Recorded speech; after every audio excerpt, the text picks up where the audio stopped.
사도신경으로 신앙 고백하심으로 새벽 기도회를 시작하도록 하겠습니다.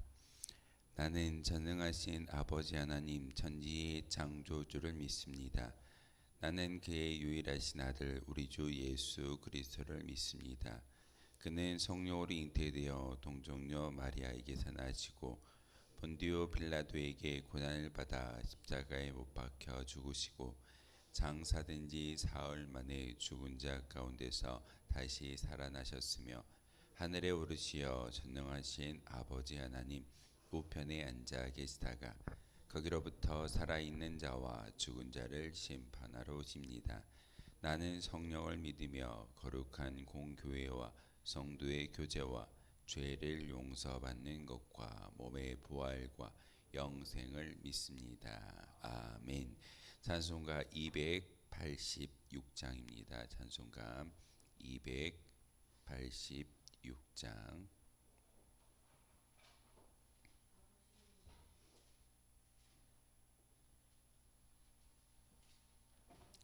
찬송가 286장입니다. 주 예수님 내 맘에 오사. 찬송가 286장입니다.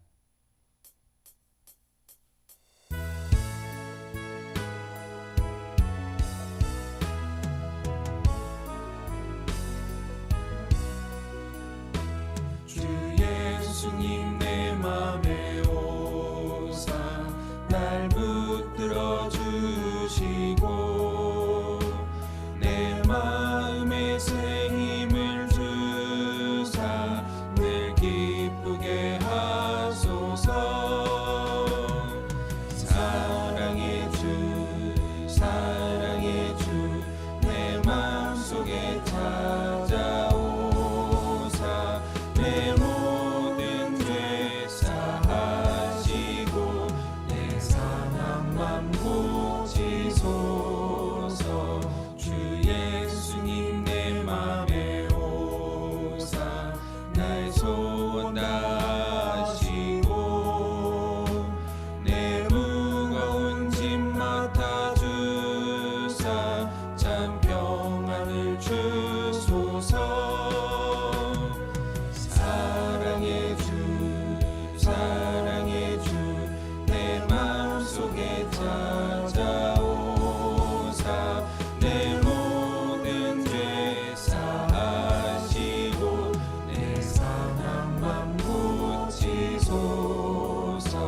주 예수님 내 맘에 오사 날 정결케 하시고 그 은혜를 내 맘에 채워 늘 충만케 하소서. 사랑의 주 내 마음속에 찾아오사 내 모든 죄 사하시고 내 상함만 고치소서. 주 예수님 내 맘에 오사 날 길 인도하시고 주 성령을 내 맘에 채워 늘 충만케 하소서. 사랑의 주 내 마음속에 찾아오사 내 모든 죄 사하시고 내 상함만 고치소서. 아멘.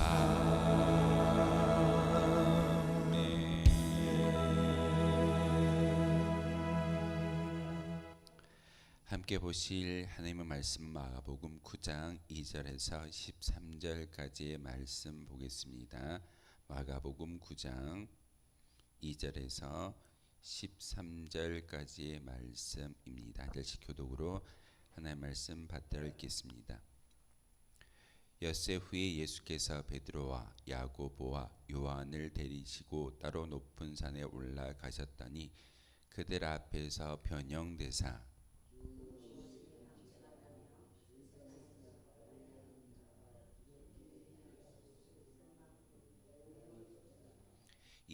엘리야가 모세와 함께 그들에게 나타나 예수와 더불어 말하거늘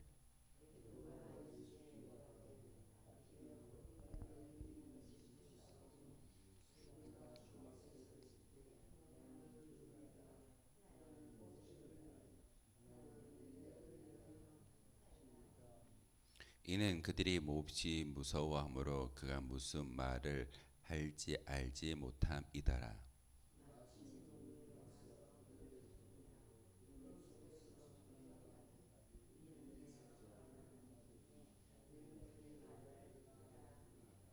문득 둘러보니 아무도 보이지 아니하고 오직 예수와 자기들 뿐이었더라.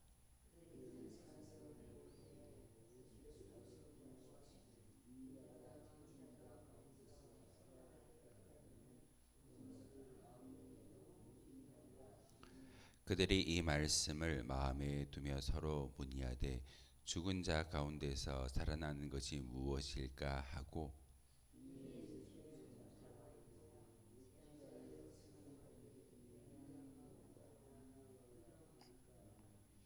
이르시되 엘리야가 과연 먼저 와서 모든 것을 회복하거니와 어찌 인자에 대하여 기록하기를 많은 고난을 받고 멸시를 당하리라 하였느냐.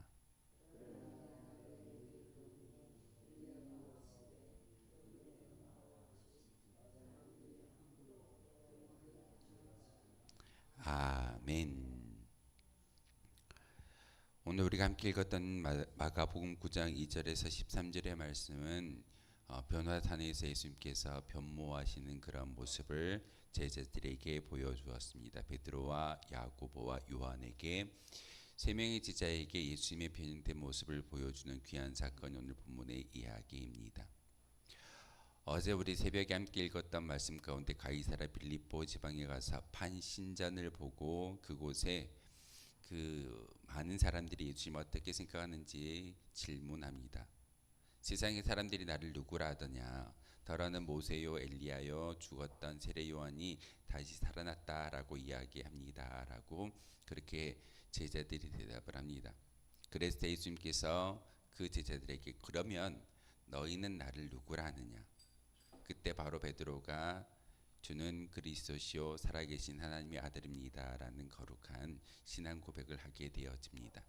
그때 예수님께서 너희들이 보고 있는 것처럼 지금 그 판신전 반석 이외에 신전이 세워졌듯이 그리고 그 지역이 가이사랴 빌립보라고 로마의 황제에게 바쳐지는 그런 도시이지만 바로 하나님의 교회는 베드로의 신앙 고백 위에 굳건히 세워질 것이다 라고 교회를 이야기하셨고 그리고 나서 예수님이 이 땅에 오신 목적에 대해서 분명하게 말씀해 주셨습니다. 내가 바리새인들과 서기관들에 의해서 고난을 받고 저 십자가에서 죽어질진데 죽음으로 끝나는 것이 아니라 3일 후에 반드시 부활할 것이다 라고 제자들에게 가르침을 주었습니다. 제자들이 그 가르침을 들었을 때 이해했을까요? 다 이해하지 못했습니다. 어떻게 죽을 수가 있나? 어떻게 죽은 자 가운데서 살아날 수가 있나? 사실은 이해하지 못했던 것이 제자들의 모습이었습니다. 예수님이 제자들을 가르칠 때 어떻게 가르쳤다고 제가 말씀을 드리던가요? 예수님은 제자들에게 말씀의 권면을 통해서 너희들 내 말을 따라야 돼. 나를 따르라 라는 그런 말씀으로 제자를 가르쳤던 것이 아니라 제자들에게 보여주는 그런 선생님이었습니다. 그래서 베드로와 야고보와 요한을 데리고 높은 산에 올라갔다라고 이야기하는데 지금으로 말하면 그 헤르몬산 약 3,000m 정도 되는 그런 헤르몬산에 세 명의 제자와 함께 올라갑니다. 그랬을 때 예수님께서 그 세 명의 제자에게 변화된 모습을 보여주십니다. 오늘 본문에 보면 3절에 그 옷이 광채가 나며 세상에서 빨래하는 자가 그렇게 희게 할 수 없을 만큼 매우 휘어졌다라고 말하고 있습니다. 부활하신 예수님이 직접 부활한 모습을 제자들에게 보여주고 있습니다. 부활하신 그 모습을 그 변모하신 예수님의 모습을 제자들에게 보여주는 목적이 무엇일까요? 두 가지의 이유가 있습니다. 첫 번째 이유는 부활에 대해서 이해하지 못했던 제자들에게 이렇게 부활하는 거야. 그것을 눈으로 보여주는 귀한 사건입니다. 부활의 모습을 친히 어떻게 부활할 건지에 대해서 너희들이 궁금해할진데 바로 나의 모습을 보면서 이와 같이 희어지게 흰 모습으로 희다라는 것은 정결하다라는 의미입니다. 흰 정결함의 모습으로 다시 한번 변모하게 되어질 것이고 바로 부활체의 모습이 나와 같다라고 이야기하는 그 모습을 말씀을 통해서 보여주는 것이 아니라 친히 제자들에게 변모하신 모습을 보여줌으로써 제자들이 우리도 이와 같이 예수님처럼 부활할 수 있구나라는 것을 바로 예수님의 변모하는 모습을 통해서 깨닫게 되었습니다. 두 번째 목적은 예수님이 십자가에 죽어 지시고 40일 동안 제자들과 함께 있다가 결국은 하늘 보좌 우편으로 승천하십니다. 제자들의 곁에 남아 있지 않습니다. 그러다 보니 제자들이 스승을 잃어버린 제자들은 사실 목자를 잃은 양과 같이 뿔뿔이 터질 수밖에 없는 것이고 또한 결속력이 사라질 겁니다. 그러다 보면 믿음이 점점 떨어지게 될 것이고 그들이 소망하는 것이 무엇인지를 잊어버리게 될 겁니다. 그랬을 때 예수님은 이 변모 사건을 통해서 제자들에게 내가 너희들과 함께 있지 아니한다 할지라도 너희들은 이 변화하는 모습을 끝까지 마음속에 소망할 수 있어야 된다라고 가르침을 주기 위해서 변모 사건, 변화산의 사건을 제자들에게 보여주고 있습니다. 우리도 이 마가복음 말씀, 사복음서를 통해서 우리에게 보여주시는 그 변화산의 모습은 우리의 모습, 우리의 믿음의 소망이어야 합니다. 우리도 희어짐의 모습, 정결해질 것이고 죄가 없어질 것이고 또한 이와 같이 깨끗한 모습으로 변화되어져서 천국으로 입성할 수 있는 거룩한 주의 백성이 바로 우리이기에 우리는 믿음의 소망을 끝까지 지켜 나아갈 수 있는 것이고 예수님이 변화하듯이 우리도 변화한다라는 것이 오늘 변화 사건의 귀한 가르침입니다. 그런데 4절에 보면 이에 엘리야가 모세와 함께 그들에게 나타나 예수와 더불어 말씀을 나누었다라고 이야기하고 있습니다. 여기서 말하는 엘리야가 어떤 사람이던가요? 바로 선지자의 대표 주자입니다. 선지자는요, 하나님의 말씀을 하나님의 계명을 듣고 이 세상 가운데 메시아가 올 거야라는 것을 예언했던 사람들이 바로 선지자입니다. 그 선지자의 대표 주자였던 엘리야가 바로 변화산에서 예수님과 더불어 이야기를 나누었다라는 것은 바로 예수 그리스도가 누구인지를 그 엘리야를 통해서 분명하게 가르쳐주고 있습니다. 엘리야가 선포했던 것 바로 이 세상 가운데 하나님의 뜻하신 메시아가 임하실 것인데 예수님이 바로 그분이야 라는 것을 보여주기 위해서 이 변화산 사건에 엘리야가 등장하게 됩니다. 두 번째 등장한 인물이 누구이던가요? 바로 모세입니다. 모세는 무엇을 대표할까요? 바로 율법을 대표합니다. 모세는 시내산에서 10가지의 계명을 부여받고 그 백성들에게 10계명을 이야기하고 너희들이 하나님 나라에 들어가기 위해서는 지켜야 할 하나님의 나라의 규범을 지킴으로써 하나님 나라의 백성이 된다라고 가르침을 주었던 대표적인 인물이 모세였습니다. 율법의 대표 주자였던 그 모세는 더 이상 예수님을 통해서 율법이 이제는 더 이상 필요치 아니하고 그 율법을 완성하신 분이 바로 예수님이다라는 것을 보여주기 위해서 변화산의 사건에 바로 모세가 등장하는 것을 볼 수가 있습니다. 엘리야와 모세가 변화산에 예수님과 더불어 이야기를 나누었다라는 것은 구약에 나왔던 많은 선지자들이 이야기하는 메시아를 예수 그리스도로 이야기하는 것이고 율법의 완성자가 모세가 아니라 바로 예수 그리스도이심을 오늘 본문을 통해서 우리에게 가르쳐주고 있습니다. 그때 5절에 베드로가 이렇게 이야기합니다. 선생님, 여기가 좋습니다. 헤르몬산 3000m, 해발 3000m라고 한다면 낮은 고지가 아닙니다. 높은 고지에 올라가서 예수님의 그 황홀한 모습을 경험했던 베드로가 예수님께 이야기합니다. 선생님, 우리 내려가지 맙시다. 이곳이 좋으니 제가 집을 짓겠습니다. 하나는 주님을 위해서, 하나는 모세를 위해서, 하나는 엘리야를 위해서 제가 집을 짓고 여기에 머물기를 원합니다라고 이야기를 합니다. 베드로가 이렇게 이야기할 수밖에 없었던 것은 황홀한 경험을 했기 때문에 이와 같은 이야기를 고백을 하게 되어집니다. 우리도 마찬가지입니다. 교회를 열심히 다니고 교회 안에서 신앙생활하다 보면 하나님의 영광이 우리 가운데 임하여질 때가 있습니다. 칭찬을 받을 때도 있고 좋은 일을 경험할 때도 있을 겁니다. 우린 그럴 때 어떻게 하던가요? 정말 좋습니다. 더도 말고 덜도 말고 이와 같은 모습으로 살았으면 좋겠습니다. 우리의 고백일 때가 참 많습니다. 저는 8월 한가위가 되어지면 추석이 다가오면 우리 고유의 전통의 명절이라고 이야기하고 대부분이 뭐라고 말하던가요? 추석에 한가위만 같아라. 예. 이유는 풍성하고 여유롭고 모든 것들이 넉넉하기 때문에 우리는 그 시대에 그 시기에 머무르기를 바라는 것이 연약한 인간의 모습입니다. 베드로가 그러했습니다. 변화산에서 예수님의 변모한 사건을 경험하고 또한 구약 그 위대한 모세와 엘리야를 만났던 베드로가 내려가지 말자라고 이야기하는 것은 사실 인간으로서 인지상정의 모습일 수도 있습니다. 하지만 예수님이 어떻게 하던가요? 그곳에 머무르지 않고 내려가게 되어집니다. 그런데 예수님께서 그 베드로에게 이야기할 때 내려가자라고 말하지 않고 구름이 그 산을 둘러덮었다라고 이야기하고 있습니다. 구름이 둘러덮었다라는 그 성경의 이야기는 하나님의 영광이 그곳 가운데 가득히 찼다라는 것을 의미하는 것입니다.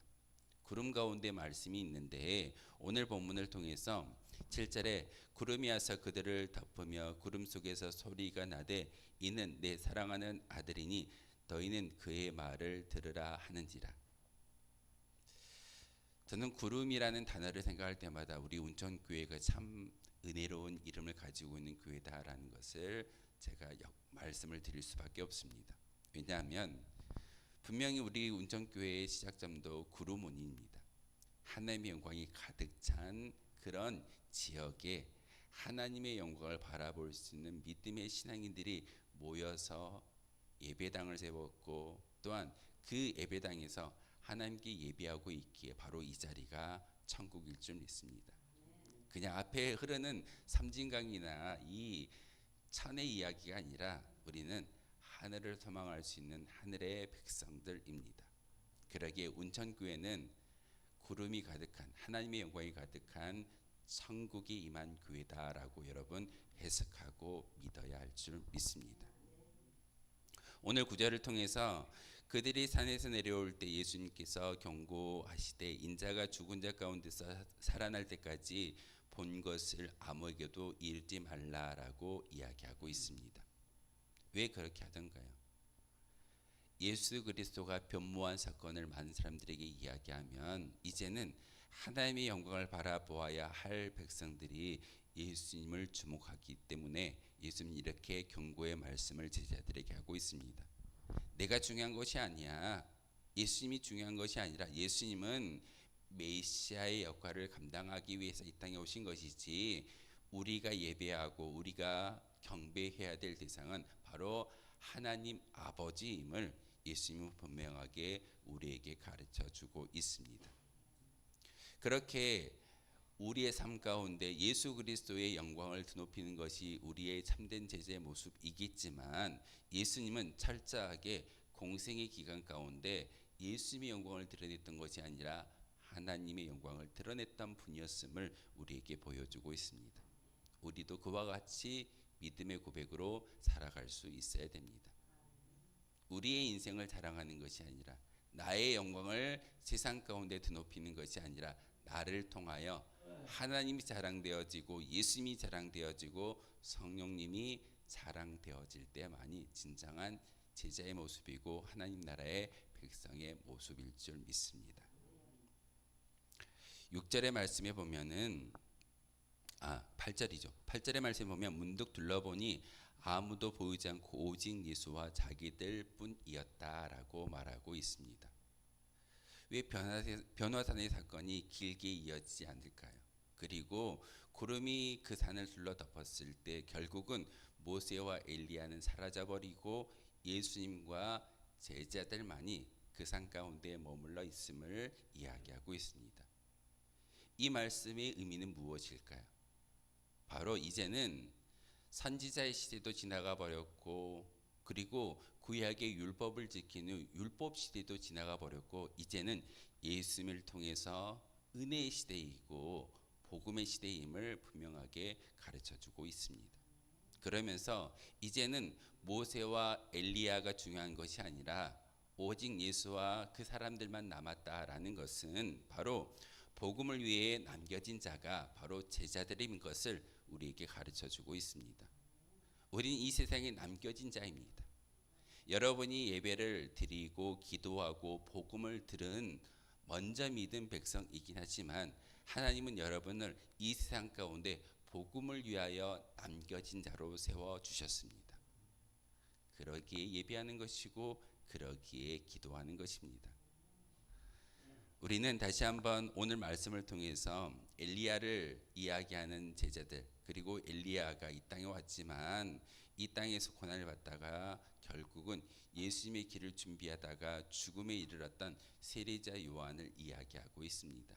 구약의 모든 예언은 다 성취되어졌고 예수님은 이 땅에 오심으로 율법을 완성하셨음을 오늘 본문을 통해서 다시금 우리에게 가르침을 주고 있습니다. 우리는 여전히 연약한 존재이기에 예수님을 믿는다라고 이야기하면서도 눈에 보이지 않는 그런 증거, 그리고 참된 복음의 메시지를 마음속에 새기지 못하는 것이 우리의 모습일 때가 참 많이 있습니다. 그래서 예수님은 변화하셨고 변모하신 모습을 제자들에게 보여주었습니다. 그리고 모세와 엘리야와 함께 이야기하는 모습을 통해서 구약의 모든 것들이 이제는 더 이상 의미가 이제는 쓸데없는 것이 아니라 그것을 완성하신 분이 예수님이시고 예수님을 통해서 이 세상에 남겨진 자가 바로 제자들인데 그 제자들이 복음을 위해 이 땅에 남겨졌다라고 오늘 본문을 통해서 우리에게 가르침을 주고 있습니다. 이 구례 지역의 이 땅 가운데 여러분이 복음을 위해 남겨진 자라고 분명히 하나님께서 불러주셨습니다.